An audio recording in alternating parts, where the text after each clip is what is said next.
Well, are GLP-1s, are they an alternative to CPAP for people who have higher BMIs or higher body weight? It'll improve their apnea for sure, but will it get them to a point where they have no apnea? Depends on their their basic genetic anatomy, their breathing control stability, as well as their local upper airway reflexes, which normally protect. And at least half of patients have derangements in arousal threshold or breathing control or local reflexes, so that those who have a heavy weighting of that will have a less clear response. Oxygenation will improve. That's a guaranteed when you lose weight. So in those who have a reasonably open airway, have a lot of infiltrative fat in the soft tissues, in the tongue, and so on. And this can be quantified with MRI most accurately, but we can't be doing MRIs before doing. I mean, the cost of the GLPs are enough. Now imagine doing MRIs on everybody to figure out the upper airway. So hopefully, methods to estimate just by a simple X-ray, objective methods to quantify based on simple X-ray. CT has too much radiation. You don't only use CT because thyroid gets too much radiation. But simple X-ray risk stratification. So right now we are going by BMI. There is no endotyping done. That doesn't make any sense knowing what we know today. So if you endotype patients and they have fat in the right place, lots of it, their breathing control is pretty decent, their basic sleep quality and arousal threshold and all that is decent, uh, yeah, you have it's curative potentially. But then you have got to, of course, keep your weight off. Is it more common for the cases that you see to use a combination of treatments, CPAP plus a medication treatment, or is it either or? So patients who come to the clinic after months of waiting, they want to feel better fast. And, they're willing to get onto CPAP. Uh, and then you figure out the rest more leisurely.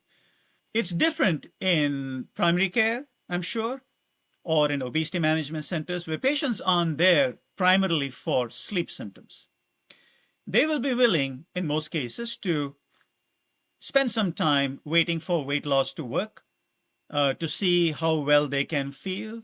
There will need to be some testing pre-post and such, and then decide whether there is a dangerous amount of apnea left behind, or the symptoms are still really problematic. So all there is fear that GLP drugs will decrease use of CPAP.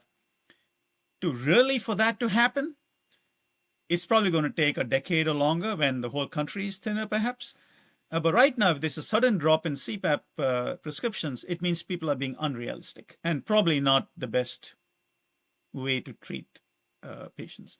Plus, as you know, the GLP drugs come with, you know, enough potential side effects and intolerance. And right now, there is some barrier for injections, but it looks like we're heading towards an era where the start would probably be an oral compound.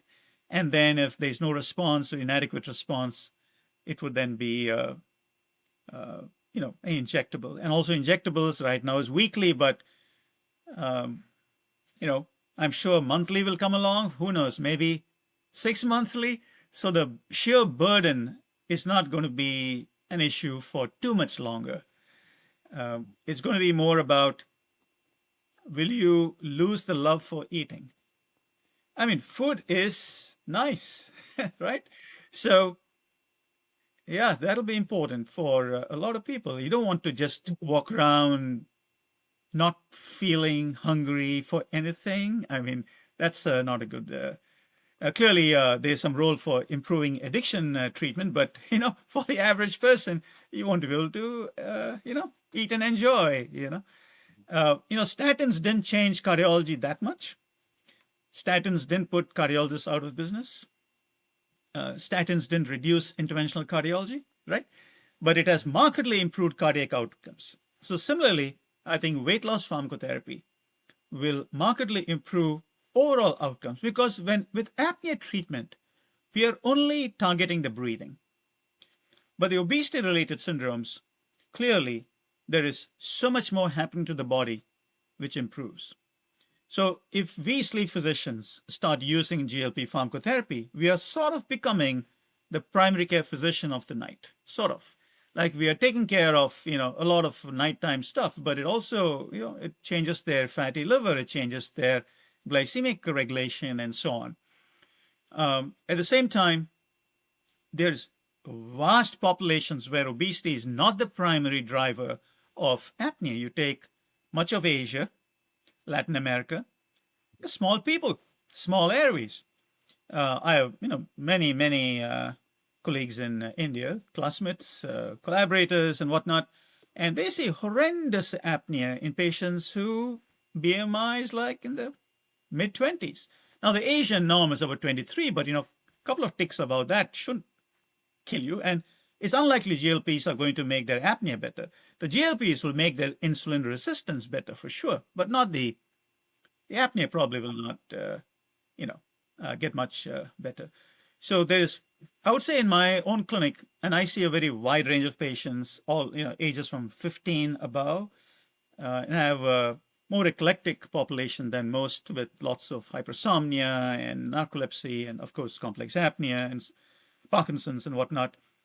I would say about half my patients, BMI is in the mid 30s or higher. But the rest are not. And my average population AHI of those who have apnea is in the 40s plus. So I have plenty of patients with, they may be slightly overweight, yes, but where GLPs aren't going to solve their problem. Any weight loss is not going to solve their problem. Can it make it a little bit better? Yes. But a population in the primary care is going to be quite different. Probably a larger proportion will benefit from weight loss. And ultimately, the goal is not to wipe out every apnea, hypopnea, respiratory effort-related arousal, get an AHI of 0. That's not the goal, right? When you treat diabetes, your A1C 7 or below, you don't have normal sugars. You're not normal if you have diabetes. Right? Now, if you reverted to normal metabolism and you had diabetes with weight loss, I suspect your insulin handling is not normal. If you do an oral GTT, it's probably going to be abnormal. Now, clearly, some people it may completely normalize, I understand, but we say A1C less than 7 is kind of good because, at that level, the data shows that it's a good balance between side effects and such. But now with weight loss pharmacotherapy, maybe 7 no longer will be considered good, and maybe it'll be 6.5. I mean, we're going to get greedy. As new therapies come, our bar for success also changes.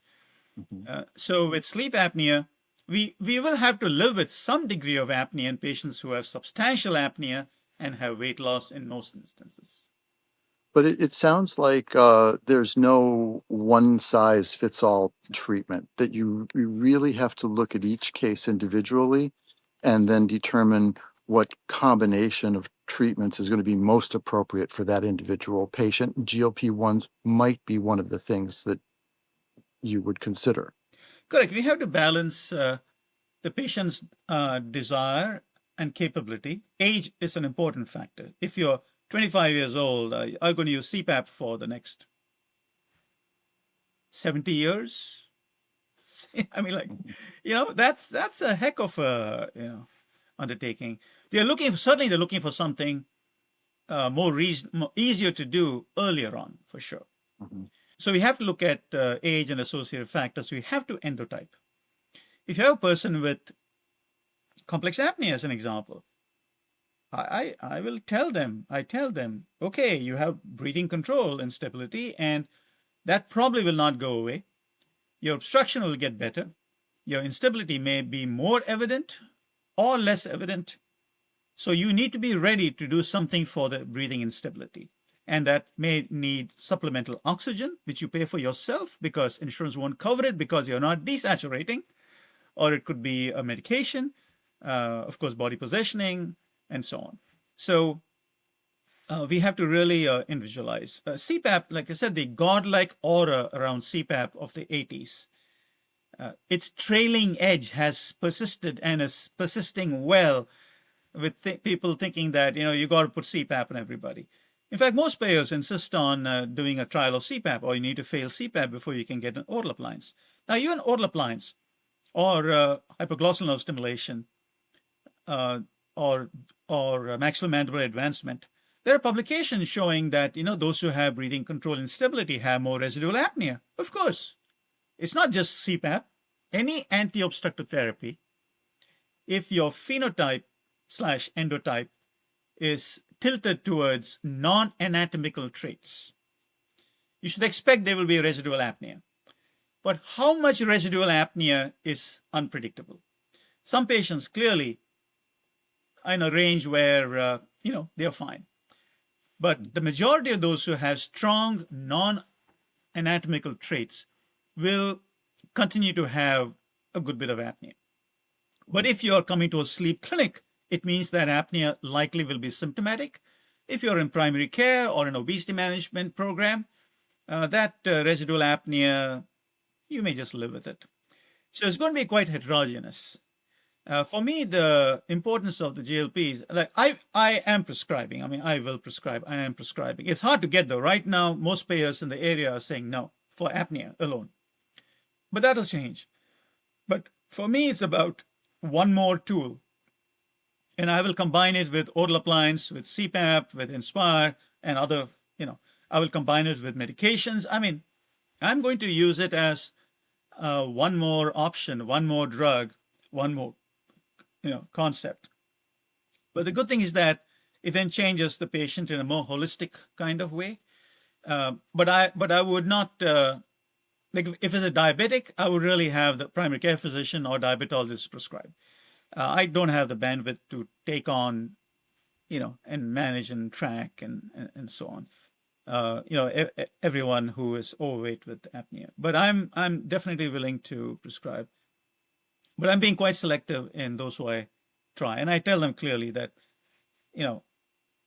there's a limit to how much I can spend trying to appeal your stuff. If it's just apnea, in time, sooner rather than later, it'll be covered, but there will be barriers. I can't imagine payers saying, sure, he has apnea, sure, use it. No, they're going to maybe ask for a trial of liraglutide, maybe a trial of topiramate, maybe fail CPAP first. I mean, who knows? But I can't imagine them saying, yeah, sure, your apnea, your BMI is up, we approve. I can't imagine it's going to be that simple. Yeah. Is there a way that you might envision that some of your clinical experience might be translated into clinical trials that the industry is now doing? So many GLP-1 manufacturers are now conducting trials in patients with sleep apnea.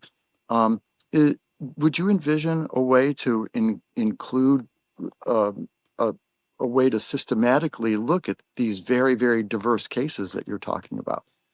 So what will happen for sure would be, assuming that polysomnograms or something, or at least home sleep apnea tests will be done, good quality home sleep apnea tests, that there will be secondary analysis of these trials. But that doesn't change the guideline. The guidelines require, the primary endpoint being what the guideline is about. Mhm. So I think, there's going to be, everyone, now that tirzepatide has approval and there's so much of apnea going around, I'm sure other folks also will want to, get into the game for apnea. I wish they would probably have a get together with industry as a whole, the weight loss industry as a whole, get together with scientists who do translational sleep apnea work, have a meeting, it could be a day-long meeting, something of that kind, and really discuss the way we look at apnea, so that they can understand how they may perhaps tune that. I mean, ultimately, they're putting the zeros in, so they will do what they want to do. It is one thing to think I will target the maximal, volume of patients, but Do you really want your drug to get a reputation of not working well? No. Mhm. So, uh, a round table of sorts, which gives them clear feedback as to what the mechanisms are. And among the physician researchers, there will be those who are strong believers in the obesity story. There are others like myself who are more nuanced in how we go about it. But I think that is a good thing for them to do so that they can then decide how to, you know, recruit uh, or have pre-specified groups so that Mhm. now you have those who have anatomically driven disease versus mixed physiology disease, and then you randomize each separately, so you're not contaminating one with the other. Mhm. And you want the older folks in it too, because that they have more mixed physiology. You want younger people in there too. So yeah, just going by the AHI and BMI is I don't think it's today. There are better ways to do it. So trials really need to take into account the different causes or different etiologies of sleep apnea, Yeah. separate out those subject samples, and then really look at outcomes and effects. Yeah, I mean, take lung cancer. During my 80s training in India, we had small cell, non-small cell, squamous, adenocarcinoma, and a couple other categories. And basically, we gave cisplatinum-based chemotherapy to almost everybody, and we it was palliative. I mean, we rarely cured anybody. But today, if you have a lung cancer, they try to figure out, which receptor is the driver, and your treatment is so targeted. Now, are we so specific in sleep? No. However, we can definitely identify those who have substantial breathing control instability. We can definitely identify those who have fragile sleep, and we can definitely identify those who have abnormal airway reflexes. You could potentially combine the airway reflexes with the raw anatomy. But the other two traits, uh, you would expect that it will not work as well, uh, not any better than partially effective CPAP, maybe. And one could, so industry does not have to uh, do 1,000 patient trial based on our opinion. They can do small pilots to test the idea, uh, and uh, and then decide on the larger trials. Mhm. The problem is that the guidelines for apnea treatment completely currently ignore the endotypes. And there are many senior people in the sleep field who simply don't believe in the endotypes, and they're still quite powerful. So there are those factors coming in, but industry should not care about the fine feelings of the American Academy of Sleep Medicine. They should go for what is the best science, hear the best science, align it with good business practices, and then make a decision as to how you want to do the trial. Not just take the BMI and AHI and do a trial, because there will be, of course, statistically significant changes. So you take surmount OSA, you drop the AHI, and this is a 4% AHI, which means you're ignoring events without major desaturation. Leave that aside. It drops about half, just rounding off, 50% change. So if you're 16, you drop to 30, it's like saying A1C was 15, now it's 12. Okay, 12 is better than 15, but 12 A1C is not really where we want to stop. So I think it's really important that with new therapies, we don't trade off convenience for imprecision. By calling something precision sleep medicine, we should not be sort of practicing less precision. Mhm. Based on what you're saying today, it sounds to me like we have a lot of work to do in the field to determine or to reconsider how we diagnose sleep apnea, how we classify it, what treatment plans are put into place for each individual patient. It seems like there's a lot of work to be done to really reform the field and bring the field up to date with current thinking. That is true, including the word severity. The AHI alone is not enough. What about downstream effects? You have a high AHI, but you have no inflammatory marker elevated. You have a moderate AHI, but your CRP is sky high. You have fatty liver, you have dysglycemia. Well, maybe one is actually more severe than the other. Or you have a person who has tremendous desaturations in REM sleep, but otherwise doesn't have too much apnea. You do the average AHI is 15, but in REM it's 60. What do you call that?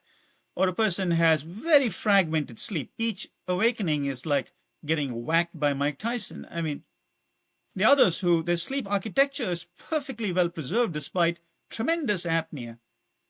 So we need better ways of quantifying. So when I read sleep studies, I try to integrate sleep quality, the associated medical conditions, the amount of desaturation, REM versus non-REM, and so on. It's still imperfect, but it's better than just going by the AHI. There are people who will use the AHI 4%, just that to decide mild, moderate, severe. They ignore every other, we are talking about sleep physicians. They ignore virtually every other feature of the data. They are well within the guidelines, but it's not really the best science. So I think whenever we practice, we try to bring the best science into practice. And individually, we can do that, off label, on label, etc. But for pharma companies, they have to be more cautious. But they should not be ignoring the science and basing their whole program on the apnea side using science, which is sort of out of date. Their drug is very up to date, but the AHI science is sort of out of date. Mhm. So I think there is room to be more sophisticated in thinking about the apnea part. And weight loss pharmacotherapy is definitely going to change the natural history of apnea and so on. But it will not help everybody. It will help those who have substantial weight and whose weight was the primary driver of the apnea. We need to be able to figure out that a bit better. Maybe it will take upper airway MRI. That would be quite a bar to cross. But upper airway MRI will definitely quantify fat very well. Mhm.